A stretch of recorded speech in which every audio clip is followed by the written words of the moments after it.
पर्यावरण शिक्षा में आज हम घास का मैदान या चारागाह पारितंत्र के बारे में पढ़ेंगे, यानी ग्रासलैंड इकोसिस्टम।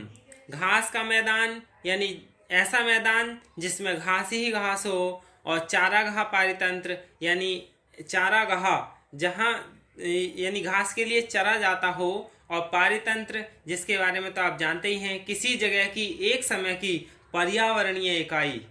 यानी पारितंत्र किसे कहते हैं? किसी जगह की एक समय की पर्यावरणीय इकाई को पारितंत्र कहते हैं। हम ऐसे भी समझ सकते हैं कि पर्यावरण का व्यवस्थित ज्ञान या पर्यावरणीय घटक कौन से होते हैं? सजीव और निर्जीव की पारस्परिक निर्भरता या संबंधों का ज्ञान ही क्या है? इकोसिस्टम है, यानी पारितंत्र है। Systematic knowledge of the environment और नॉलेज ऑफ ट्रेडिशनल डिपेंडेंसीज और इंटररिलेशनशिप ऑफ इन्वायरमेंटल कंपोनेंट्स। यानी ये क्या था? पारितंत्र था। पारितंत्र यानी दो प्रकार के होते हैं, यानी बंद पारितंत्र और खुला पारितंत्र। किसी भी तंत्र की निश्चित सीमा यानी किसी भी सिस्टम की बाउंड्रीज होती है, और कोई तंत्र एक या अधिक पारस्परिक निर्भर उपतंत्रों यानी सब सिस्टम को बना सकता है, जैसे कि बंद तंत्र यानी क्लोज्ड सिस्टम। इस प्रकार के तंत्र में कोई पदार्थ या ऊर्जा जो तंत्र में प्रविष्ट होता है वह तंत्र की सीमा से बाहर नहीं जाता। दूसरा है खुला तंत्र यानी ओपन सिस्टम। इस प्रकार के तंत्र में तंत्र की सीमा के अंदर और बाहर के मध्य पदार्थों और ऊर्जा का मुक्त आदान प्रदान हो जाता है। जैसे खुला तंत्र का उदाहरण है एक नदी के पारितंत्र को, यानी इसमें पानी का प्रवाह निरंतर पदार्थों का डाउन स्ट्रीम में ले जाता रहता है, जबकि एक तालाब की स्थिति इससे भिन्न है। यानी ये क्या है? खुला तंत्र पारितंत्र है। इस जैसे एक एजी टॉन्सले ने पारितंत्र के दो खंड बताए थे। प्रथम खंड में जीव संसार यानी बायोमी है, इसमें संपूर्ण पौधों तथा जानवरों की विशिष्ट इकाई को सम्मिलित करते हैं। द्वितीय खंड में आवास यानी हैबिटेट है, जिसमें विशिष्ट इकाई को भौतिक पर्यावरण में सम्मिलित करते हैं। विविध प्रकार के पारितंत्र निम्नलिखित हैं, यानी जैसे चारागाह पारितंत्र, वन पारितंत्र, मरुस्थलीय पारितंत्र और जलीय पारितंत्र। लेकिन हम इसमें क्या पढ़ रहे हैं? घास का मैदान यानी चारागाह पारितंत्र। पृथ्वी पर लगभग 19% क्षेत्र पर घास के मैदान हैं। इसमें उष्ण कटिबंधीय और शीतोष्ण कटिबंधीय घास के मैदान सम्मिलित हैं। घास के यानी there are grasslands on about 19% of the area on earth. It consists of tropical and temperate grassland. यानी घास स्थल महाद्वीपों के भीतरी क्षेत्रों जैसे ऑस्ट्रेलिया, अर्जेंटीना, यूएसए एवं साइबेरिया इत्यादि में स्थित होते हैं। यानी जो घास स्थल है वो इन सभी में क्या है? स्थित होते हैं। यहाँ पर 25 से 75 सेंटीमीटर तक औसत अधिक वर्षा होती है।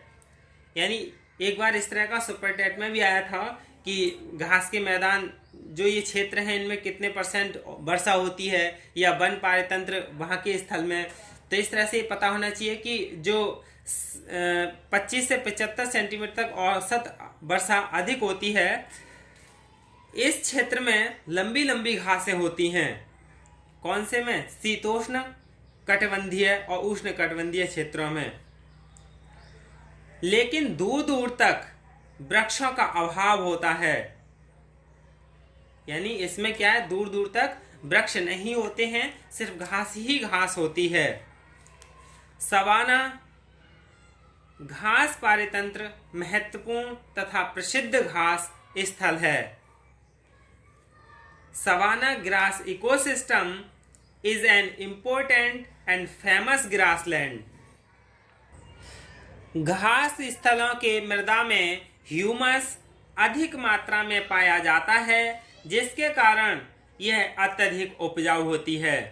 यानी जो घास स्थल होते हैं उसमें वो जो मिट्टी है घास स्थल वाली, उसमें ह्यूमस बहुत अधिक पाया जाता है, और ह्यूमस अधिक होने से क्या है? वहाँ फसल ज़्यादा उपजाऊ होती है और ये क्षेत्र क्या है, फसलों के लिए अधिक उपजाऊ होते हैं। इसीलिए घास भी मृदा में बहुत ज़रूरी है। यानी जिस स्थल पर घास अधिक होती है वहाँ ह्यूमस अधिक होता है और फसल भी क्या है, वहाँ अधिक उपजाऊ होती है।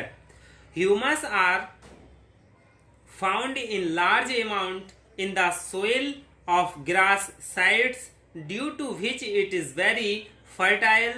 This area is useful for crops. यानी घास के क्षेत्र चाहे किसी भी भूभाग का हो, उसमें बहुत अधिक समानता पाई जाती है। भारत में लगभग 8% भाग पर घास का मैदान मिलता है। यानी there is a lot of similarity in the area of grass irrespective of the area. यानी भारत में लगभग कितने पर 8% क्षेत्र पर भूभाग पर घास का मैदान मिलता है। ये भी एक ऑब्जेक्टिव प्रश्न है। यानी कितने भूभाग पर घास का मैदान है भारत में, 8% भूभाग पर। अब हम घास के स्थल की प्रारूपी संरचना के बारे में जान लें कि घास के स्थल की प्रारूपी संरचना क्या है, और इसकी विशेषताओं के बारे में भी जानेंगे, कार्यों का अवलोकन भी करेंगे और एक घास स्थल में कौन कौन से घटक पाए जाते हैं ये अब जान लेते हैं। जैसे घास स्थल, यानी घास स्थल के लिए 3 घटकों में बांटा है, अजैविक घटक, जैविक घटक और अपघटक, यानी एबायोटिक कंपोनेंट्स, बायोटिक कंपोनेंट्स और डिकम्पोजर। तो सबसे पहले हम अजैविक घटक के बारे में जान लें कि ये क्या है, इसमें क्या क्या होता है। इसके अंतर्गत जल, सूर्य का प्रकाश, वायु व मिट्टी में उपस्थित carbon dioxide, oxygen, nitrogen, nitrate, sulphate तथा मैंगनीज, मॉलिब्डेनम, जिंक, ये सभी तत्व अजैविक घटक में पाए जाते हैं, यानी अबायोटिक कंपोनेंट्स में। इनकी सहायता से हरे पौधे प्रकाश संश्लेषण की क्रिया का संपादन कर अपनी वृद्धि व विकास करते हैं। यानी जो हरे पौधे होते हैं वो प्रकाश संश्लेषण की क्रिया से अपना विकास करते हैं, अपनी वृद्धि करते हैं, और ये जो तत्व हैं इनकी सहायता से अपना वो विकास करते हैं। विभिन्न प्रकार के जलवायुवीय कारक यानी क्लाइमेटिक फैक्टर्स जैसे वर्षा है एवं आर्द्रता भी घास के मैदान के अजैविक घटक में सम्मिलित हैं। यानी अजैविक घटक में वर्षा और घास के मैदान भी क्या है, सम्मिलित हैं। इसके बाद दूसरा है जैविक घटक यानी बायोटिक कंपोनेंट्स। बायोटिक कंपोनेंट्स को हम 2 भागों में बांटते हैं, उत्पादक और उपभोक्ता। तो पहले बायोटिक कंपोनेंट्स में हम उत्पादक के बारे में जान लें कि प्रोड्यूसर क्या है। घास के मैदान में विभिन्न प्रकार की घासें, यानी घास के जो मैदान होते हैं उसमें कई तरह की घासें होती हैं, शाकीय पौधे होते हैं यानी जो साग सब्जी जो होती हैं, एवं झाड़ियाँ, ये सभी प्रकाश संश्लेषण द्वारा भोजन का निर्माण करते हैं।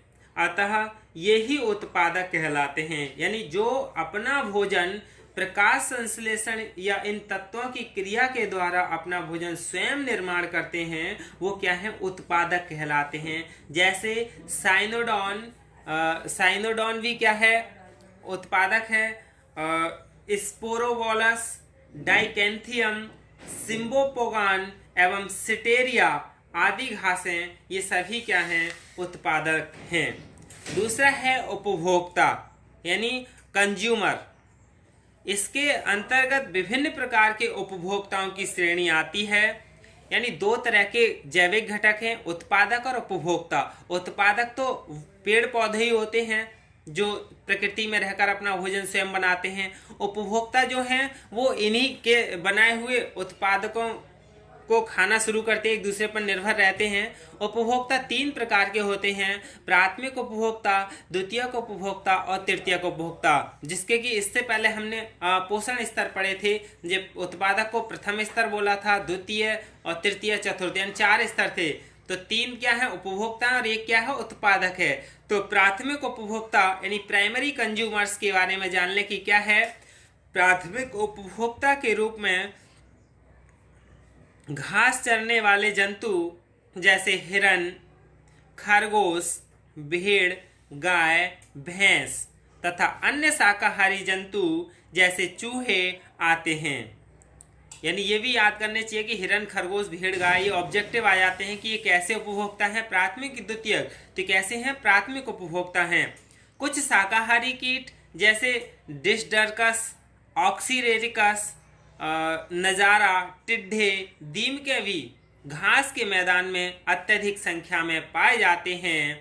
इसके अलावा इनमें घोड़े तथा गधे भी पाए जाते हैं। यानी ये सभी क्या हैं, प्राथमिक उपभोक्ता हैं। अब हम द्वितीय उपभोक्ता यानी सेकेंडरी कंज्यूमर्स के बारे में जान लें कि द्वितीयक उपभोक्ता क्या हैं।